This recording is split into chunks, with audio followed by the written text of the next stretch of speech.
প্রিয় বন্ধুরা, এই মুহূর্তে আমি দাঁড়িয়ে রয়েছি মানিকগঞ্জ জেলার ভাদিয়াখোলা গ্রামে একটি খেজুর বাগানে। বাগানটি খুবই চমৎকার এবং খুবই সুন্দর করে যত্ন সহকারে গড়ে তুলেছেন একজন কৃষক। তো আসলে এরকম খেজুর গাছের ভিন্নধর্মী বাগানের উদ্যোগ সচরাচর কম দেখা যায়। তবে এই বাগানের যে উদ্যোক্তা তাকে অসংখ্য ধন্যবাদ। কারণ হচ্ছে বাংলাদেশে ইদানিং রসের প্রচুর চাহিদা থাকা সত্ত্বেও কিন্তু আসলে আমরা ওইরকমভাবে রস পাচ্ছি না। কারণ এই উদ্যোক্তা নেই। খেজুর বাগান তৈরি করার যে একটা উদ্যোক্তা বা ইচ্ছা বা গাছের যে পরিচর্যা, এগুলো কিন্তু আসলে মানুষ আগের মতো করতে পারছে না বিধায় কিন্তু আসলে এগুলো বিলুপ্ত হয়ে যাচ্ছে।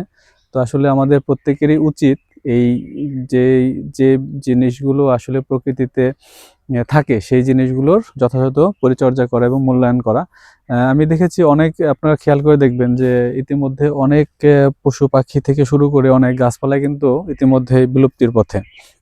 তো এগুলোর মূল কারণ হচ্ছে যথাযথ পরিচর্যা না করা। তো প্রিয় বন্ধুরা, আসলে প্রত্যেকটা জিনিসেরই যদি যত্ন নেওয়া যায়, সেটার যদি আসলে যথাযথ মূল্যায়ন করা যায়, তাহলে কিন্তু সেই জিনিসগুলো আসলে বিলুপ্ত হয় না।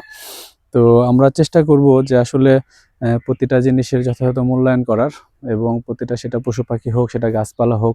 কারণ সৃষ্টিকর্তা আমাদের যা কিছু দিয়েছেন সবই কিন্তু আসলে আমাদের উপকারের জন্য। তো এই উপকারের করার যে মন মানসিকতা, সেখান থেকে কিন্তু আমরা চেষ্টা করব যে প্রতিটা পশু পাখি হোক, সেটা গাছপালা হোক, যত্ন করার জন্য। যদি আমরা যত্নশীল হই, তাহলে কিন্তু আসলে এই কোনো কিছু বিলুপ্তি হবে না, এবং পর্যায়ক্রমে সেগুলো থেকে আমরা আমাদের যে প্রয়োজনীয় চাহিদা, সেটা কিন্তু আমরা আসলে মেটাতে পারবো এবং আমরা সেটা কিন্তু পাবো। তো প্রিয় বন্ধুরা, দেখতেই পাচ্ছেন যে আসলে মানুষের প্রয়োজনের তাগিদে ছোট ছোট, একটু দেখান যে ছোট ছোট গাছগুলো থেকেও কিন্তু তারা রস বের করার জন্য চেষ্টা করছে। কিন্তু আসলে আদৌ কি এটা ঠিক না বেঠিক, এটা আসলে আমি বলতে পারবো না। যারা অভিজ্ঞ গাছী বা বিজ্ঞ যারা রয়েছে, তারা কিন্তু বিষয়গুলো বলতে পারবে। তো এগুলোর যে নিয়ম কানুন রয়েছে, অবশ্যই প্রত্যেকেরই উচিত যে প্রত্যেকটা নিয়ম ফলো করে, নীতিমালা মেনে গাছ যেভাবে পরিচর্যা করা উচিত সেভাবে আসলে পরিচর্যা করলে এই গাছগুলো আসলে ভালো থাকবে, এগুলো আসলে নষ্ট হবে না। তো আমরা চেষ্টা করব যে আসলে ভবিষ্যতে এরকম প্রত্যেকটা জিনিসেরই খুবই যত্ন নেওয়ার জন্য।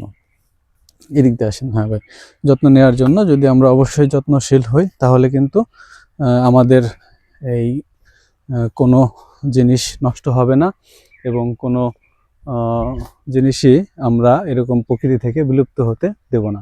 তো প্রিয় বন্ধুরা, আসলে বাগানটিতে আসতে পেরে খুব ভালো লেগেছে। তো যে আসলে উদ্যোগ নিয়েছে তাকে অসংখ্য ধন্যবাদ জানাই। আর আপনারা এরকম উদ্যোগী হন, যার যার আশেপাশে এরকম খেজুরের বাগান রয়েছে বা গাছগুলো অপরিষ্কার অপরিচ্ছন্ন অবস্থায় রয়েছে, আপনারা অবশ্যই প্রত্যেকটা গাছের যত্ন নেবেন এবং গাছগুলো যেন সুরক্ষিত থাকে সেদিকে খেয়াল রাখবেন। ভালো থাকবেন, সকলের জন্য থাকলো শুভকামনা।